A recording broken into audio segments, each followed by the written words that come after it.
আপনি টাকা দিচ্ছেন। আপনাকে এখানে কাজ এখন কি আপনার ভোটের সময় আপনার বলেন ভোটের সময় আপনার তো তাহলে আপনি এগুলো কেন আসলেন এটা বলেন, এটা কি এটা কি আপনার লগে 20টা মহিলা ছিল, আপনি মহিলাদেরকে এগুলো কেন কেন দিচ্ছেন? দিচ্ছেন আমরা এটা আপনার বলেন তো ভোটের সময় ছিল, এখন কি আপনার ভোটের সময়? কথা কারণ এটা কি আমরা এটা বলেন কথা বন্ধ, আপনি এই টাইমে কেন ঢুকছেন বাইরের ভিতরে একজনের বাইরের ভিতরে? এটা উত্তর দেন। আপনি বলেন আপনি বলেছেন না, আপনি বলতে হইব। খবরে টাকা আছে খবরে এটা তো 100 মানে টাকা লয়ে আসেন আপনি ফ্যামিলি এটা লয়ে আসেন হ্যান্ডেল দিতেছেন আমি কারণ বড় স্লিপই চিন্তা করতে নাই এটা কি বড় স্লিপ এগুলো কি বড় স্লিপ এটা বড় স্লিপ এটা সব হ্যান্ডেল আপনি দেখেন এটা এগুলোকে ইয়া বড় স্লিপ এটার সাথে সাথে টাকা দিতেছি। হ্যাঁ এটার সাথে সাথে টাকা দিতেছেন ভুল কথা কেন এটা আপনি তাহলে আপনি কেন আসলেন এটা তো ভোটার লিস্ট, এটা তো ভোটার স্লিপ না।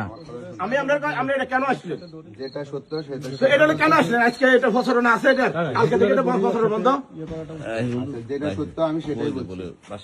এটা নিয়ে আসছি, এটা ঠিক আছে, টাকা নিয়ে আসেনি। বাদশা মেয়াদের পুরাতন বাড়িতে জামাতের লোক টাকা নিয়ে ঢুকছে, হ্যান্ডবেল সহ টাকা সহ ওনাদেরকে ধরা হয়েছে।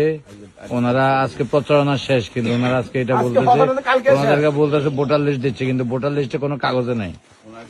ওনারা ভোটার লিস্ট দিচ্ছে বলে বের হচ্ছে, কিন্তু ভোটার লিস্ট ঠিক আছে, ভোটার লিস্ট থাকলেও মানা যেত, একটা ভোটার লিস্ট নেই, ওনাদের কাছে শুধু হ্যান্ডবেল আছে আর টাকা আছে। তো এটা কাজটা উনি ভালো করে নাই।